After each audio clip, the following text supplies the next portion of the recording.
Forks, with its constant gray and rainy skies, was a place where the darkest secrets could effortlessly hide.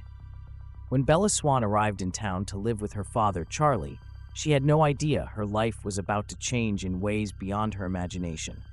But this wasn't the change she expected. It wasn't the story of a human girl caught between a vampire and a werewolf.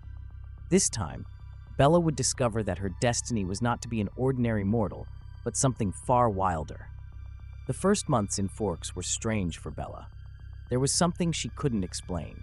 A constant feeling of unease, a warmth running through her body at random moments, and dreams of giant creatures running under the moon. The nightmares were so vivid that she often woke in the middle of the night with sweat-soaked sheets and her heart pounding against her chest. Her first visit to La Push, the reservation near the town, awakened something deep inside her, as though something primal and uncontrollable responded to the ancient tales Jacob Black, a childhood friend, told her with enthusiasm. The Quileute, with their rich mythology of wolves and vampires, didn't seem as fictional as she thought. But no matter how much she tried to convince herself they were just stories, something inside her stirred every time Jacob spoke of the protective wolves.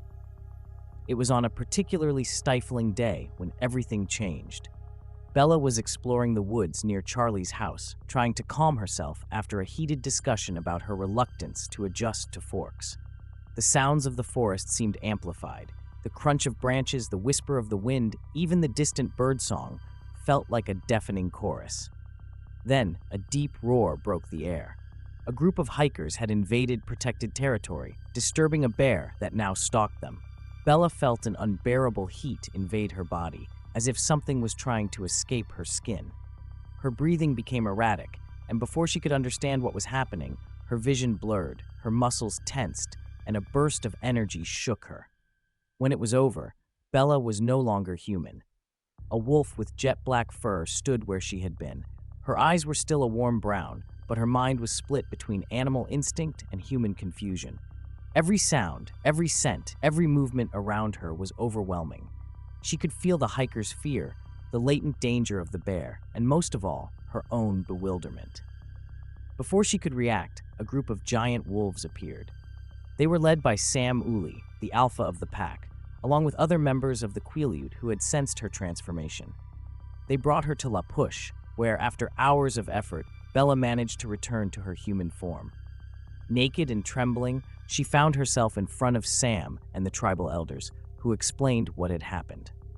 "Your blood is Quileute," Sam said calmly, though his voice carried authority. "Though you didn't know it, you've always been one of us. The presence of vampires has awakened something that lay dormant within you." Bella was stunned. Though the words made sense, accepting them was another matter. However, she couldn't deny what she had experienced. Over time, she learned to control her transformations, but it wasn't easy. Her daily life changed drastically. Every intense emotion could trigger her transformation, making even the simplest interactions feel like walking a tightrope. Hiding her new nature from Charlie became a constant burden, and though Jacob tried to support her, their relationship strained as Bella realized her connection to the pack was deeper than she had imagined. Then she met Edward Cullen. From the moment she saw him in the school cafeteria, Bella felt an attraction she couldn't explain. But when Edward learned what Bella was, his attitude changed. Vampires and werewolves were natural enemies, and although Edward couldn't deny his fascination with Bella, he also couldn't ignore the danger they posed to each other. Despite it all, they began meeting in secret, sharing moments that defied both their natures and the rules of their respective worlds. The conflict came to a head when a group of nomadic vampires, led by Laurent, began hunting in Forks. The La Push pack was ready to defend their territory, but Bella found herself in an impossible position, torn between her duty as a wolf and her feelings for Edward. When Laurent and his group set their sights on the Cullens, Bella made a decision that would change her life forever. In a fierce battle in the Forks forest, Bella fought alongside the pack, but also protected Edward, proving she wasn't willing to give up either part of her life. Though the threat was defeated, the cost was high. Bella had revealed her true nature to Charlie, who, though shocked, decided to support her. "I always knew there was something special about you," he said, a mix of pride and concern in his voice. Over time, Bella learned to balance her two worlds. Her relationship with Edward remained complicated, but both accepted their connection was stronger than any difference. Jacob, though initially feeling betrayed, eventually understood that Bella was not just a wolf or a girl in love. She was both, and that duality was what made her strong. Forks was never the same again.